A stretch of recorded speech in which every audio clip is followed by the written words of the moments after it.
Hello everyone, good evening. उम्मीद करती हूँ आप सभी अच्छे होंगे और स्वस्थ होंगे। स्वागत है आपका सोशियोलॉजी एमसीक्यू सीरीज़ में। आज की वीडियो में हम टोटल 17 क्वेश्चन करेंगे, क्योंकि इस पेपर में जो बच्चे हैं क्वेश्चन वो 17 ही हैं। ये क्लास डेली 9 PM पर होती है। अगर आपने मेरे चैनल को सब्सक्राइब नहीं किया तो मेरे चैनल को सब्सक्राइब कर दें, और आपको इससे संबंधित कोई भी क्वेरी हो तो आप कमेंट बॉक्स में मुझसे पूछ सकते हैं, या कोई भी सजेशन मुझे देना चाहते हैं तो वो भी आप मुझे कमेंट बॉक्स में दे सकते हैं। तो चलिए शुरू करते हैं आज की वीडियो। देखते हैं आज का हमारा पहला प्रश्न क्या है। सामाजिक अनुसंधान में सूचित सहमति का संबंध किससे है? ऑप्शन ए, एक महिला अपने माता पिता से सलाह लेने के बाद ही शादी करती है। ऑप्शन बी, उपभोक्ताओं के व्यवहार पर शोध करना। ऑप्शन सी, प्रतिभागियों को पर्याप्त जानकारी दी जानी चाहिए ताकि वे यह विकल्प चुन सके कि उन्हें अध्ययन में भाग लेना है या नहीं। और ऑप्शन डी है, अनुसंधान प्रतिभागियों से जबरन सहमति लेने के लिए डिजाइन की गई एक योजना। तो बताइए सूचित सहमति क्या होती है, इसका अर्थ आपको बताना है।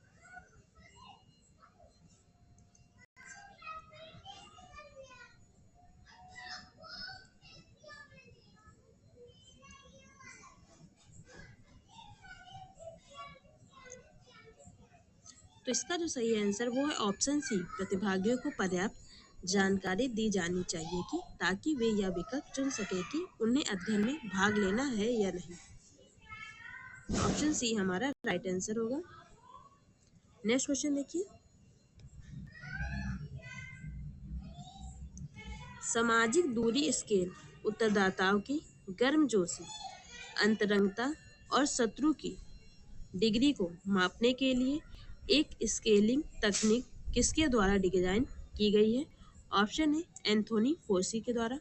ऑप्शन बी, एमोरी एस बोगार्ट्स के द्वारा। ऑप्शन सी, जेकब मोरेनो के द्वारा। और ऑप्शन डी, अब्राहम मॉस्लो के द्वारा। तो बताइए सामाजिक दूरी का पैमाना किस सिद्धांतकार ने दिया है? तो इसका जो सही आंसर वो है option B, Emory S Bogardus. Option B हमारा राइट आंसर होगा। नेक्स्ट क्वेश्चन देखिए। निम्न में से नीति आयोग का मुख्य कार्य नहीं है। ऑप्शन ए, कार्मिक सेवा की स्थापना और अधिकारियों और कर्मचारियों की भर्ती। ऑप्शन बी, सरकारी कर्मियों के पेंशन संबंधी मुद्दे। ऑप्शन सी, हाउसकीपिंग सेवाएं जैसे मरम्मत और रखरखाव। और ऑप्शन डी, चुनाव संबंधित आंकड़ों को एकत्रित करना और चुनाव आयोग को प्रेषित करना। तो बताइए इनमें से कौन सा कार्य नीति आयोग के द्वारा नहीं किया जाता है? तो इसका जो सही आंसर वो है ऑप्शन डी, चुनाव संबंधी आंकड़ों को एकत्रित करना और चुनाव आयोग को प्रेषित करना। ये काम चुनाव आयोग के द्वारा नहीं बल्कि नीति आयोग के द्वारा नहीं बल्कि निर्वाचन आयोग के द्वारा किया जाता है। ठीक है, बाकी कार्मिक सेवा की स्थापना हो गया और अधिकारियों और कर्मचारियों की भर्ती, ये कार्य नीति आयोग के द्वारा किया जाता है। सरकारी कर्मियों के पेंशन संबंधी मुद्दों का कार्य भी नीति आयोग के द्वारा किया जाता है। हाउसकीपिंग सेवाएं जैसे मरम्मत और रखरखाव का कार्य भी नीति आयोग का प्रमुख कार्य है। नेक्स्ट क्वेश्चन देखिए।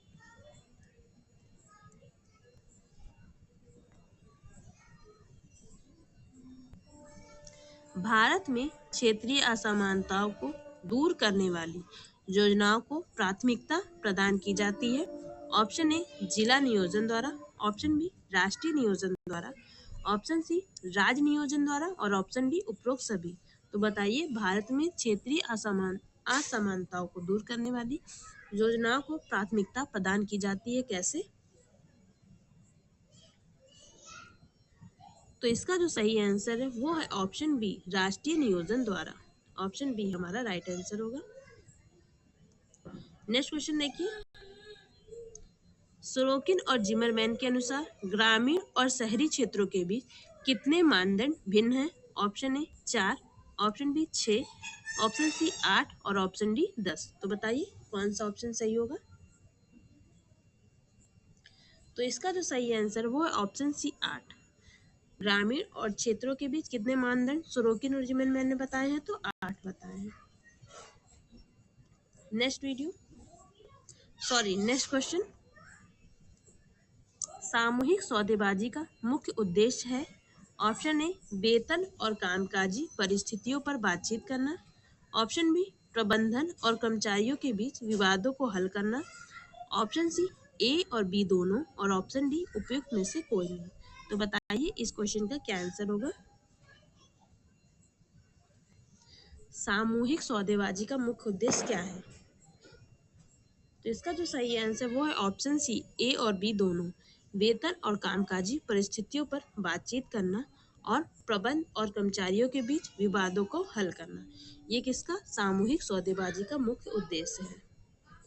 ऑप्शन सी हमारा राइट आंसर होगा। नेक्स्ट क्वेश्चन देखिए। भारत में पारिवारिक संरचना पर औद्योगिकीकरण का प्रत्यक्ष परिणाम क्या हुआ है? ऑप्शन ए संयुक्त परिवार में गिरावट आई है। ऑप्शन बी परिवार में महिलाओं की भूमिकाएं मजबूत हुई हैं। ऑप्शन सी एकल परिवारों का उदय हुआ है और ऑप्शन डी उपरोक्त सभी। तो बताइए औद्योगिकीकरण के कारण क्या समाज में प्रत्यक्ष परिणाम आए हैं। तो इसका जो सही आंसर है वो है ऑप्शन डी उपरोक्त सभी। संयुक्त परिवार में गिरावट भी आई है, परिवार में महिलाओं की भूमिका मजबूत हुई है और एकल परिवारों का उदय भी हुआ है। ऑप्शन डी हमारा राइट आंसर होगा। नेक्स्ट क्वेश्चन देखिए। किसने कहा कि सामाजिक संरचना के बारे में एक वचन में बात करना असंभव लगता है? Option A Radcliffe brown.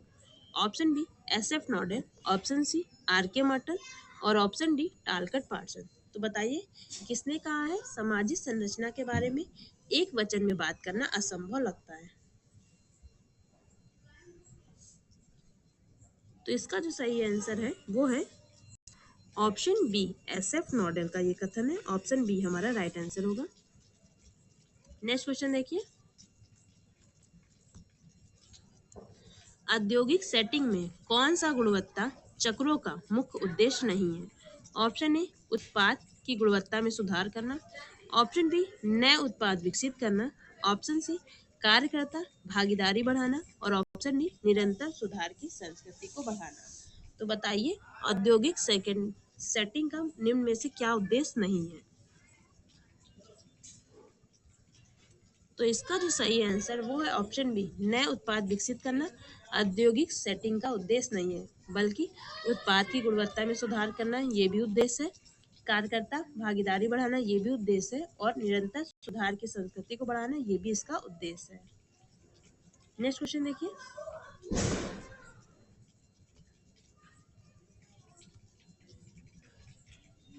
विशेष रूप से संयुक्त प्रबंधन परिषदों के माध्यम से प्रबंधन में कार्य भागीदारी का प्राथमिक उद्देश्य किसे नहीं माना जाता है? ऑप्शन ए प्रबंधन और श्रमिकों के बीच स्वस्थ संबंधों को बढ़ावा देना। ऑप्शन बी कार्य क्षमता दक्षता में सुधार करना। ऑप्शन सी परिचालन लागत कम करना या मुनाफा बढ़ाना और ऑप्शन डी श्रमिकों को कल्याणकारी सुविधाएं प्रदान करना। तो इसमें से बताइए संयुक्त प्रबंधन परिषदों के माध्यम से प्रबंधन में कार्य भागीदारी का प्राथमिक उद्देश्य इनमें से कौन सा नहीं है? अब देखिए एग्जाम में बहुत से क्वेश्चन ऐसे पूछे जाते हैं उद्देश्य है नहीं पूछा जाता, कौन सा उद्देश्य नहीं है पूछा जाता है या कौन से प्रकार नहीं है, ऐसे करके क्वेश्चन अब ज्यादा पूछे जा रहे हैं एग्जाम में। तो बताइए इसका कौन सा आंसर सही होगा। तो इसका जो सही आंसर वो है ऑप्शन सी परिचालन लागत कम करना या मुनाफा बढ़ाना। ऑप्शन सी हमारा राइट आंसर है।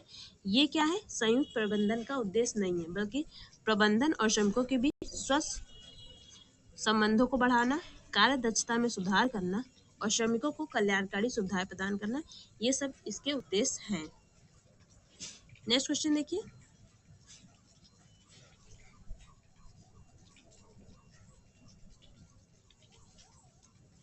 थिक डिस्क्रिप्शन की अवधारणा किसने विकसित की है? ऑप्शन ए क्लिफोर्ड गिट्स ने। ऑप्शन बी मैक्स वेबर ने। ऑप्शन सी MN श्रीनिवास ने और ऑप्शन डी TK ओमान ने। तो बताइए थिक डिस्क्रिप्शन का कॉन्सेप्ट किसने दिया है? तो इसका जो सही आंसर वो है ऑप्शन ए क्लिफोर्ड गिट्स। नेक्स्ट क्वेश्चन देखिए।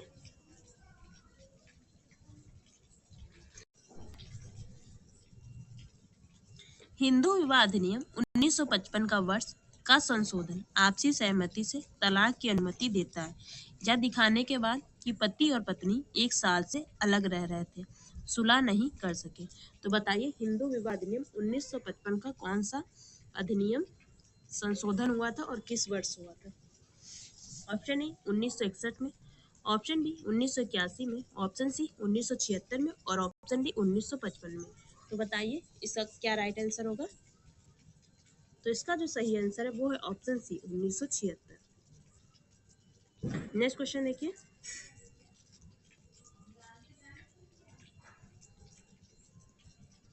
यह किसने कहा कि शक्तिशाली राज्यों और साम्राज्यों के साथ साथ प्रमुख राजवंशों ने प्रत्यक्ष और अप्रत्यक्ष रूप से सांस्कृतिक क्षेत्रों को आकार देने में योगदान दिया? Option A S C Dube, option B R K Mukherjee, option C K M Kapadia और option D D N Majumdar. तो बताइए ये कथन किसका है?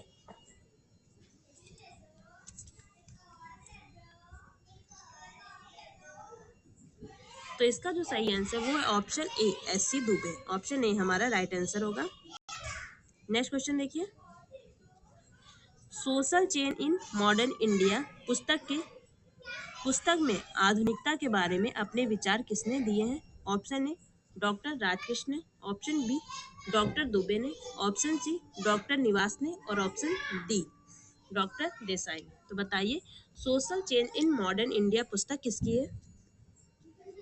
तो इसका जो सही आंसर वो है option C Shri M N Nivas. Option C हमारा राइट आंसर होगा। नेक्स्ट क्वेश्चन देखिए, निम्न में से कौन आधुनिकता का संस्थागत आयाम नहीं है?